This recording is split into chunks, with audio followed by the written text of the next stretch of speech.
আগে 500 টাকার বাজার করলে ব্যাগ ভরে যেত, আর এখন 500 টাকার বাজার করলে ব্যাগের এক কোনায় থাকে। বাজারের দাম বেশির কারণে অনেক সময় মনে হচ্ছে বাজার না করে চলে যায়।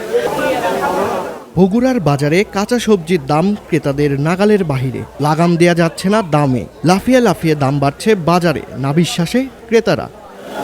শহরের ফতে আলী ও রাজাবাজার ঘুরে দেখা গেছে গত সপ্তাহের তুলনায় দাম বেড়েছে প্রায় সব কাঁচা সবজির। এ নিয়ে ক্রেতাদের মাঝে দেখা দিয়েছে অসন্তোষ। প্রত্যেকটা জিনিসের বাজারের ঊর্ধ্বগতি মানে সাধারণ মানুষের জন্য নাভিশ্বাস উঠে গেছে। ডবল দাম, সব কিছুর দাম বেশি, জনগণ তো অতিষ্ঠ হয়ে গেছে। জীবনের সাথে যুদ্ধ করে খালি কোনো মতে খায়া পরে জীবন বাঁচাচ্ছে মানুষ। বাজারের দাম বেশির কারণে অনেক সময় মনে হচ্ছে বাজার না করে চলে যায়। কাঁচামরিচ গত সপ্তাহের চেয়ে 80 টাকা বেড়ে বিক্রি হচ্ছে 280 টাকা কেজিতে। বেগুন কেজিতে 50 টাকা বেড়ে বিক্রি হচ্ছে 120 টাকায়। পেঁয়াজ 30 টাকা বেড়ে বিক্রি হচ্ছে 120 টাকা কেজি।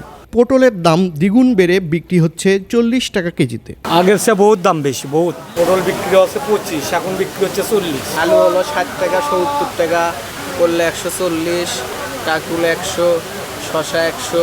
মানুষের তো আয় ওইভাবে বৃদ্ধি পায়নি, ঊর্ধ্বগতির কারণে মানুষের খুব কষ্ট হচ্ছে। যে মনিটরিং করতেছে এতে তো কোনো সুফল আসতেছে না, কঠোর নজরদারি করা লাগবে। ব্যবসায়ীদের ভাষ্য, দ্রব্য উৎপাদন ও সরবরাহ কম থাকায় এমন পরিস্থিতি সৃষ্টি হয়েছে। কাঁচা সবজির এমন দাম বৃদ্ধিতে ক্রয় ক্ষমতা নিম্ন আয়ের মানুষদের নাগালের বাহিরে যেতে শুরু করেছে।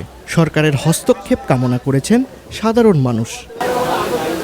রাহিনুর ইসলাম, দৈনিক করতোয়া, বগুড়া।